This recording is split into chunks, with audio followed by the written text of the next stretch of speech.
Hi friends. आज का हमारा टॉपिक है सीपीयू शेड्यूलिंग। तो सीपीयू शेड्यूलिंग से हम क्या समझते हैं। देखिए, शेड्यूलिंग का मतलब क्या होता है कि सीपीयू को इस तरीके से शेड्यूल करना कि वो हर प्रोसेस को मिल सके।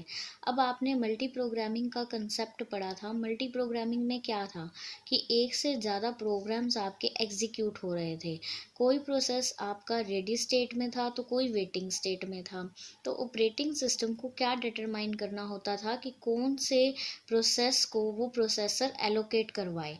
ठीक है ना। यानी कि जो रेडी प्रोसेसेस थे उनमें से कौन से प्रोसेस को वो पहले प्रोसेसर एग्जीक्यूट एलोकेट करवाए। तो इस एलोकेशन को ही हम क्या बोलते हैं, शेड्यूलिंग बोलते हैं। जो शेड्यूलर होता है वो सिलेक्ट करता है नेक्स्ट जॉब को जो कि हमारे सिस्टम में एडमिट होती है प्रोसेसिंग के लिए। मतलब सीपीयू शेड्यूलिंग का कंसेप्ट क्यों आया, क्योंकि हमारे पास एक से ज़्यादा प्रोसेसेस थे मल्टी प्रोग्रामिंग में। अब एक से ज़्यादा प्रोसेसेस होने की वजह से एक प्रोसेस अगर हमारा रेडी स्टेट में पड़ा है और एक हमारा वेटिंग स्टेट में है, तो इस तरीके से जो रेडी क्यू है उसमें से सारे प्रोसेसेस को निकालने के लिए वन बाय वन हमें एक शेड्यूलिंग मेथड की ज़रूरत थी। इस शेड्यूलिंग मेथड के लिए क्या किया गया कि शेड्यूलर यूज़ किया गया जो कि प्रोसेसिंग के लिए जॉब्स को एडमिट करवाता था हमारे सिस्टम में। इसे ही हम क्या बोलते हैं, सीपीयू शेड्यूलिंग। इसके बाद हमारे सीपीयू शेड्यूलर के भी अलग अलग लेवल्स होते हैं। यानी कि जो हमारा शेड्यूलर होता है जो ये डिसाइड करता है कि कौन सी जॉब के ऊपर पहले प्रोसेसिंग लगेगी, सिस्टम के अंदर कौन सी जॉब पहले जाएगी। इसके लिए शेड्यूलर जो यूज़ होते हैं उनके भी फर्दर अलग अलग टाइप्स होते हैं। तो अब टाइप्स ऑफ शेड्यूलर के बारे में पढ़ते हैं कि ये कैसे होते हैं। तो देखिए, शेड्यूलर जो होते हैं वो थ्री टाइप का इनका लेवल होता है। सबसे पहले आते हैं हमारे हाई लेवल शेड्यूलर, फिर आते हैं मीडियम लेवल शेड्यूलर और फिर आते हैं हमारे लो लेवल शेड्यूलर। अब देखिए, सबसे पहले आता है हमारा हाई लेवल शेड्यूलर। तो ये हाई लेवल शेड्यूलर होता है, इससे हम क्या समझते हैं, इसे हम लॉन्ग टर्म या फिर जॉब शेड्यूलर भी बोलते हैं। यानी कि ये किसे कंट्रोल करता है, एडमिशन ऑफ जॉब्स को इनटू द सिस्टम। मतलब हमारे सिस्टम में कौन सी जॉब पहले जाएगी, कौन सी जॉब बाद में जाएगी, हमारे सिस्टम में कौन सी जॉब जो है वो एग्जीक्यूशन के लिए पहले चली जाएगी, उसकी डिसीजन कौन लेगा, हमारा हाई लेवल शेड्यूलर। अब हमारे रेडी क्यू में बहुत सारी जॉब्स पड़ी होती हैं। उन जॉब्स को प्रोसेस में कन्वर्ट करवाना और उसको प्रोसेसर एलोकेट करवा के उसका काम कंप्लीट करवाने का जो भी सारा काम होता है वो सारा कौन करवाता है, हमारा हाई लेवल शेड्यूलर। इसी तरीके से हमारा मीडियम लेवल शेड्यूलर होता है। चलिए उसके बारे में पढ़ते हैं कि मीडियम लेवल शेड्यूलर क्या होता है। देखिए, हाई लेवल शेड्यूलर के बाद आता है medium level scheduler. Middle level scheduler क्या होता है, जैसे हाई लेवल शेड्यूलर ने तो ये डिसाइड किया कि कौन सी जॉब पहले एडमिट होएगी और वो उसे प्रोसेसर एलोकेट होगा। उसी तरीके से मिडिल लेवल शेड्यूलर जो होता है उसको हम स्वैपिंग बोलते हैं। मतलब middle level scheduling is a part of swapping. Swapping से हमारा मतलब क्या होता है कि देखिए, जैसे हमारे बहुत सारे प्रोसेस रन हो रहे होते हैं, तो जब एक प्रोसेस रन हो रहा है और उसको किसी पॉइंट ऑफ टाइम पे इनपुट आउटपुट की उसने रिक्वेस्ट करी, यानी कि इनपुट आउटपुट डिवाइसेस की उसको नीड है। तो जैसे ही उस प्रोसेस ने इनपुट आउटपुट की डिमांड करी तो वो प्रोसेस जो है वो हमारे प्रोसेसर से डी एलोकेट हो जाएगा और वो कहाँ चला जाता है, सेकेंडरी स्टोरेज में। तो जब एक प्रोसेस से प्रोसेसर को डी एलोकेट करवा के उसको सेकेंडरी स्टोरेज में डलवाया गया, इस चीज़ को क्या बोला जाता है, स्वैप्ड आउट। और इसी तरीके से जब बाद में उसका इनपुट आउटपुट डिवाइसेस से रिलेटेड काम हो गया और उसे वापस से प्रोसेसर की नीड हुई, तो जब उसे दोबारा से री इंट्रोड्यूस करवाया जाता है मेन मेमोरी के अंदर, तो उस बात को बोला जाता है swap in. And its execution can be continued where it is left off. और जहाँ पे उसको छोड़ा गया था उसकी एग्जीक्यूशन को, वहीं से उसकी एग्जीक्यूशन स्टार्ट होती है। मतलब मिडिल लेवल शेड्यूलर में स्वैपिंग का कंसेप्ट आया, स्वैपिंग में स्वैप इन और स्वैप आउट का कंसेप्ट आया। स्वैप आउट से हमारा मतलब है ये है कि जब हमारे प्रोसेसर की नीड नहीं है, किसी और इनपुट आउटपुट डिवाइसेस की नीड है, तब हमने उसको स्वैप आउट करवा दिया। ठीक है, और कहाँ पे स्वैप आउट करवा के रखा? सेकेंडरी स्टोरेज में। और जब उसको वापस इस प्रोसेसर की नीड पड़ी तो उसे दोबारा से री इंट्रोड्यूस करवाया गया मेन मेमोरी के अंदर, और उस बात को क्या बोला गया? Swap in. और वहाँ पे उसकी एग्जीक्यूशन वहीं से शुरू हुई जहाँ पे उसने छोड़ा था। इसी तरीके से हमारा थर्ड लेवल का शेड्यूलर आता है जो कि होता है लो लेवल शेड्यूलर। चलो उसके बारे में भी पढ़ते हैं कि ये लो लेवल शेड्यूलर क्या होता है। तो देखिए, लो लेवल शेड्यूलर क्या होता है? It is also called short term scheduler. इसे शॉर्ट टर्म शेड्यूलर या फिर सीपीयू शेड्यूलर भी बोला जाता है, यानी कि प्रोसेसर को शेड्यूल करवाना। CPU scheduler select a process among the processes, यानी कि जो सीपीयू शेड्यूलर होता है वो बहुत सारे प्रोसेसर में से एक प्रोसेस को क्या करता है? सिलेक्ट करता है। अब जो कि रेडी होते हैं, मतलब बहुत सारे प्रोसेस हमारे रेडी होते हैं, उनमें से वो एक प्रोसेस को सिलेक्ट करेगा और उसे एग्जीक्यूट करवाएगा। और उसे क्या एलोकेट करेगा? एग्जीक्यूट करने के लिए सीपीयू एलोकेट कराएगा। तो इससे क्या हुआ? जो हमारी रेडी स्टेट थी प्रोसेस की, वो किस में कन्वर्ट हो गई? रनिंग स्टेट में। यानी कि हमारा जो प्रोसेस रेडी स्टेट में अभी वेट कर रहा था, जैसे ही उसे सीपीयू एलोकेट हुआ, उसकी स्टेट चेंज होकर किस में कन्वर्ट हो गई? रनिंग स्टेट के अंदर। मतलब हमने ये पढ़ा कि हमारे शेड्यूलर, अब देखिए सीपीयू शेड्यूलिंग का कंसेप्ट क्यों आया? सबसे पहले हमने ये पढ़ा कि सीपीयू शेड्यूलिंग का कंसेप्ट क्यों आया। जब हमारे पास बहुत सारे प्रोसेसेस थे तो कौन से प्रोसेस को हमें एग्जीक्यूट करवाना था, उसके लिए हमने किसका यूज़ किया? शेड्यूलर का, कि आप शेड्यूलर यूज़ करो, जिससे क्या होगा कि आपका सीपीयू स्विच करेगा एक प्रोसेस से दूसरे प्रोसेस में। अब जब शेड्यूलर की बात आई तो शेड्यूलर भी 3 टाइप्स के होते हैं।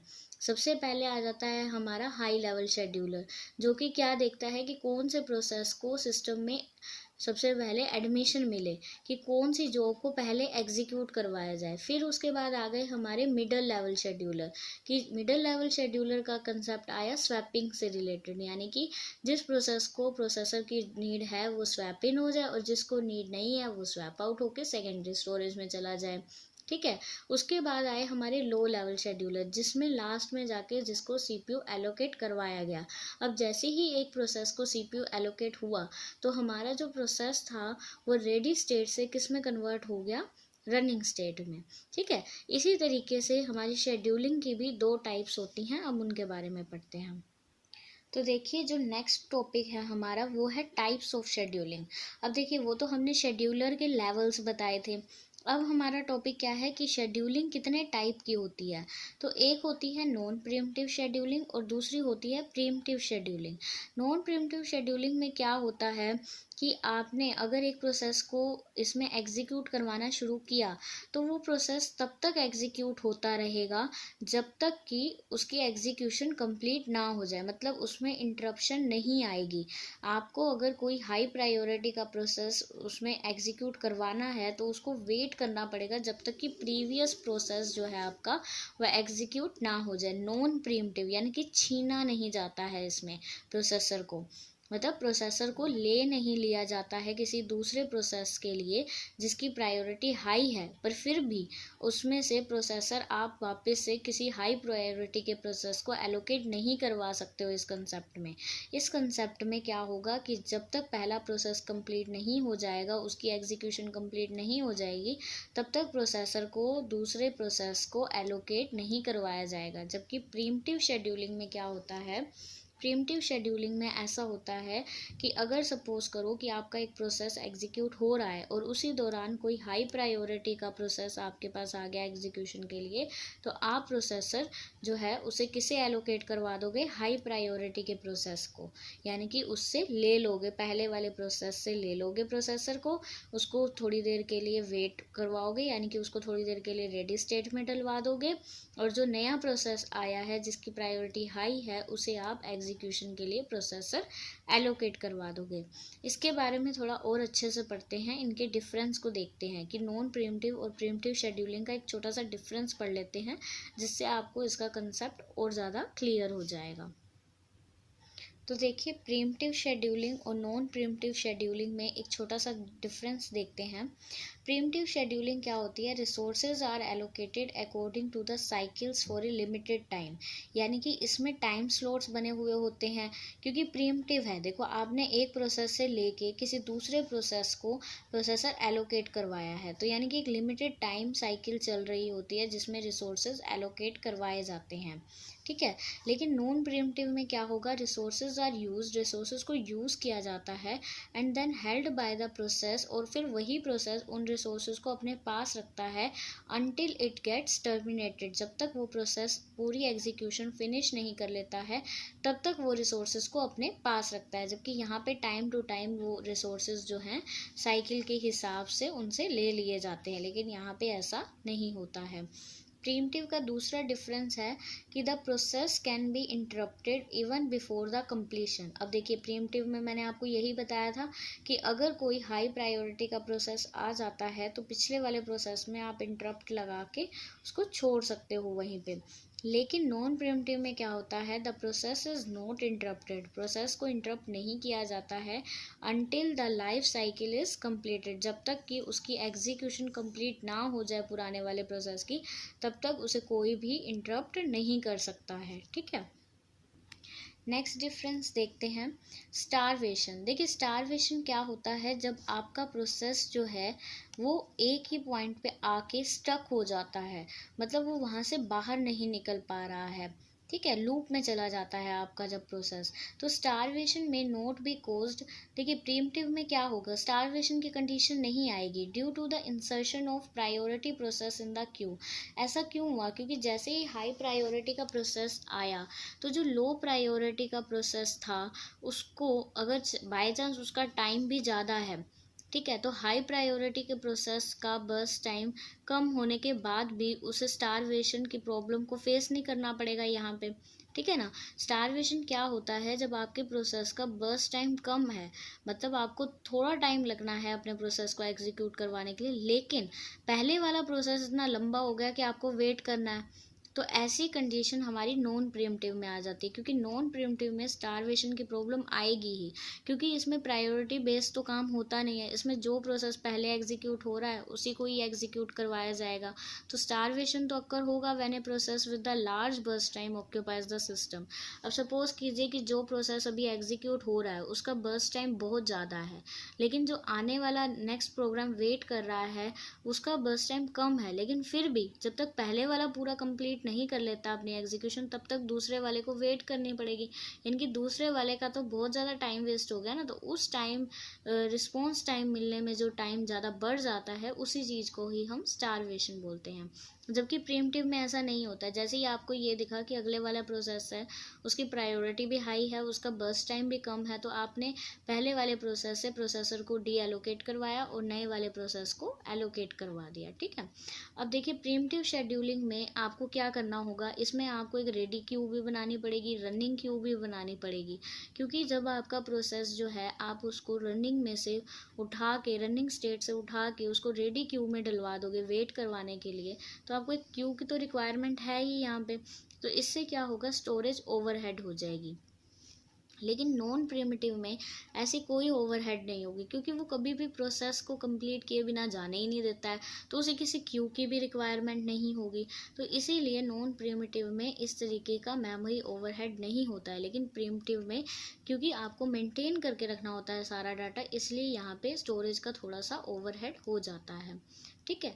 आई होप आपको प्रीम्प्टिव शेड्यूलिंग और नॉन प्रीम्प्टिव शेड्यूलिंग में डिफरेंस समझ में आया होगा। हमारी नेक्स्ट वीडियो में हम शेड्यूलिंग के कुछ एल्गोरिदम्स के बारे में पढ़ेंगे। जैसे आज हमने सीपीयू शेड्यूलिंग का कंसेप्ट पढ़ा कि शेड्यूलिंग होता क्या है, ठीक है। हमने लेवल पढ़े शेड्यूलर्स के, और उसके बाद हमने टाइप ऑफ शेड्यूलिंग पढ़ी।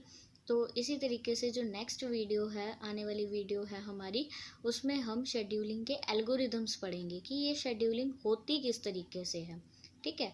तो अगर आपको हमारी वीडियो अच्छी लगी तो आप लाइक कीजिए, वीडियो को शेयर कीजिए, हमारे चैनल को सब्सक्राइब कीजिए अगर अभी तक आपने चैनल को सब्सक्राइब नहीं किया है तो। और इस वीडियो के लास्ट में आपको डिस्क्रिप्शन में प्रोसेस वाली वीडियो का लिंक भी मिल जाएगा क्योंकि जो CPU शेड्यूलिंग का कंसेप्ट है उसमें कहीं ना कहीं प्रोसेस की स्टेट्स के बारे में बार बार बात की गई है। तो जो प्रोसेस वाली वीडियो है उसका डिस्क्रिप्शन में लिंक आपको दे दिया जाएगा, ताकि आपको प्रोसेस और उसकी स्टेट्स के बारे में अच्छे से क्लियर हो जाए। Thank you.